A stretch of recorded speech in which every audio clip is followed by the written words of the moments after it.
warahmatullahi wabarakatuh. Salam sejahtera dan salam Malaysia Madani. Alhamdulillahirrabbilalamin. Segala puji bagi Allah Subhanahu Wa Taala. Dengan limpah rahmat dan kasih sayangnya, kita sekali lagi dipertemukan dengan Syawal yang mulia setelah melalui sebulan Ramadan yang mendidik jiwa, menguji kesabaran dan menyuburkan keikhlasan. Saya dan seluruh ahli keluarga mengucapkan selamat Hari Raya Aidilfitri, maaf zahir dan batin kepada seluruh rakyat Malaysia. Semoga Syawal kali ini membawa sinar kebahagiaan, kedamaian dan keberkatan buat semua. Saudara dan saudari yang saya kasihi, Hari Raya bukan sekadar hari untuk mengenakan pakaian baharu atau menikmati juadah bersama keluarga. Hari Raya adalah hari untuk kita kembali kepada fitrah. Fitrah yang mengajar kita tentang kasih sayang, keinsafan, kemaafan dan nilai kemanusiaan.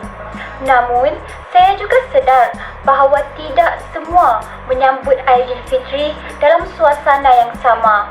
Ada yang pulang ke kampung dengan hati yang berbunga, tetapi ada juga yang pulang membawa kerinduan yang tidak mungkin terubat.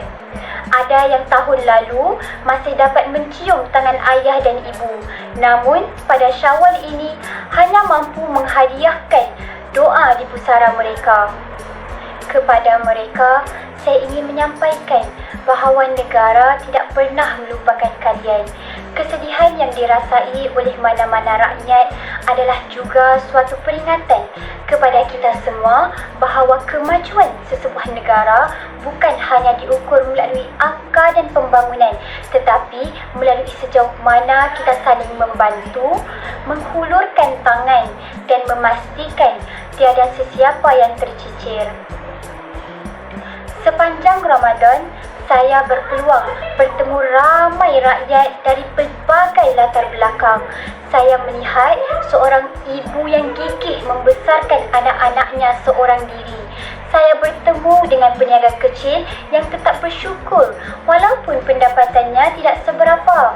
Kisah-kisah seperti inilah yang mengingatkan kita bahawa kekuatan sebenar Malaysia terletak pada rakyat-rakyatnya yang sentiasa cekal, tabah dan tidak pernah berputus asa. Semangat inilah yang kita perlu bawa ke hadapan. Aidilfitri mengajar kita bahawa setiap kesukaran pasti diiringi harapan. Setiap pengorbanan pasti ada hikmahnya dan setiap pertemuan harus dihargai kerana kita tidak pernah tahu bila ia akan menjadi yang terakhir.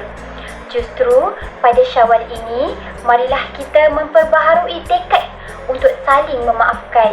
Hubungilah ibu bapa, peluklah anak-anak, ziarahilah saudara mara dan hulurkan perhatian kepada jiran-jiran tetangga.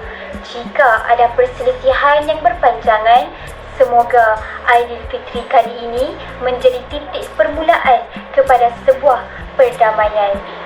Malaysia dibina atas asas perpaduan. Walaupun kita berbeza agama, bangsa dan budaya, kita berkongsi impian yang sama, iaitu melihat negara ini terus aman, makmur dan dihormati. Semangat saling menghormati dan saling membantu inilah yang perlu terus kita pelihara demi masa depan generasi yang akan datang. Kepada semua yang akan pulang ke kampung halaman, saya mendoakan agar perjalanan anda sentiasa dalam keadaan selamat. Pandulah dengan berhemah, patuhilah undang-undang dan utamakan keselamatan. Tiada yang lebih menggembirakan daripada melihat seluruh ahli keluarga dapat berkumpul dengan selamat di pagi Syawal. Akhir kata, marilah kita terus berdoa agar Allah Subhanahu Wa Taala mengurniakan keamanan kepada negara kita, kesejahteraan kepada seluruh rakyat, menerima segala amal ibadah kita sepanjang bulan Ramadan, serta mengurniakan kekuatan kepada mereka yang sedang diuji. Daripada saya dan seisi keluarga, saya mengucapkan Selamat Hari Raya Aidilfitri, maaf zahir dan batin.